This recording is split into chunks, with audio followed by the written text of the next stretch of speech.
ത്രിയേക ദൈവവും ദൈവദാസന്മാരും പരിശുദ്ധാത്മ ശക്തിയിൽ ചെയ്യുന്ന അത്ഭുതങ്ങൾക്ക് സമാനമായി ഡ്യൂപ്ലിക്കേറ്റ് അത്ഭുതങ്ങൾ ലോകത്തിൽ നടക്കും.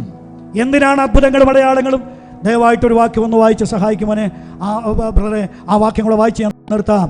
2 തെസ്സലോനിക്കർ 2:9. അപ്പോസ്തലനായ പൗലോസ് തെസ്സലോനിക്കർക്ക് എഴുതിയ 2-ാം ലേഖനം 2-ാം അധ്യായത്തിന്റെ 9-ാം വാക്യം. അത്ഭുതങ്ങൾ ഇന്നുമുണ്ട്, നാളെയും നടക്കും, സംശയമില്ല. എന്തിനാണ് അത്ഭുതങ്ങൾ? എന്തിനാണ് ഈ അടയാളങ്ങൾ നടക്കുന്നത്?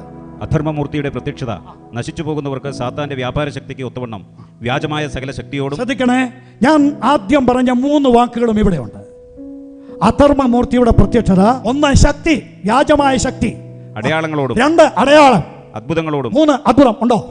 യേശുക്രിസ്തു ചെയ്ത 3 കാര്യങ്ങളുണ്ടോ? ഉണ്ടോ? ഇവിടെ ശക്തിയുണ്ടോ? എന്താ മിണ്ടാത്തെ? ശക്തിയുണ്ടോ? ഉണ്ട്. അടയാളമുണ്ടോ? ഉണ്ട്. അത്ഭുതമുണ്ടോ? ഉണ്ട്. എന്തിനാണ് 10-ാം വാക്യം വായിച്ചാട്ട്? എന്തിനാണ് വ്യാജമായ ഈ ശക്തി? എന്തിനാണ് ഈ ഡ്യൂപ്ലിക്കേറ്റ് അത്ഭുതം? എന്തിനാണ് ഈ അടയാളം? 10-ാം വാക്യം. അവർ രക്ഷിക്കപ്പെടുവാൻ തക്കവണ്ണം സത്യത്തെ സ്നേഹിച്ചു കൊള്ളായിക. അവർ രക്ഷിക്കപ്പെടാതിരിക്കണം. എന്തിനാ? സത്യത്തെ സ്നേഹിക്കാതെ അവരെന്ത് ചെയ്യണം? വ്യാജത്തെ വിശ്വസിക്കണം.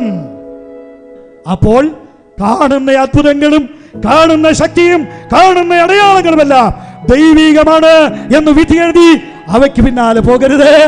ലോകത്തിലെ ഏറ്റവും വലിയ അത്ഭുതം, ഇന്നും കർത്താവ് രോഗങ്ങൾക്ക് സൗഖ്യം നൽകുന്നവരാണ്. പക്ഷെ മരിച്ചവരെ ഉയർപ്പിക്കയില്ല. മരിച്ചവരുടെ പുനരുത്ഥാനം ഇപ്പോൾ നടക്കയില്ല. യേശുക്രിസ്തുവിന്റെ നാമത്തിൽ മരിച്ചവരുടെ പുനരുത്ഥാനം നടക്കയില്ല. ആഫ്രിക്കയിൽ നടന്നു, അവിടെ നടന്നു, ഇവിടെ നടന്നു, ടെലിവിഷനിലൊക്കെ കാണിക്കുക, പച്ചക്കള്ള. യേശുക്രിസ്തുവിന്റെ നാമത്തിൽ അത് നടക്കയില്ല. എന്തുകൊണ്ട്? എപ്പോഴാണ് മരിച്ചവരുടെ പുനരുത്ഥാനം? കാഹളം ധ്വനിക്കും. മരിച്ചവർ കാഹളം ധ്വനിക്കുന്നതിന് മുമ്പ് മരിച്ചവരുടെ പുനരുത്ഥാനം നടന്ന് ഈ പുസ്തകം തിരുത്തണം.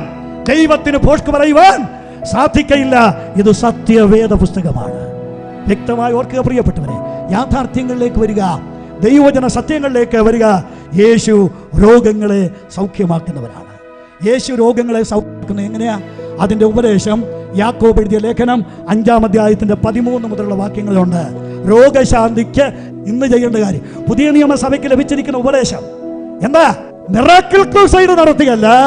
നിങ്ങളിൽ ഒരുവൻ രോഗിയായി തീർന്നാൽ സഭയിലെ മൂപ്പന്മാരെ വരുത്തണം.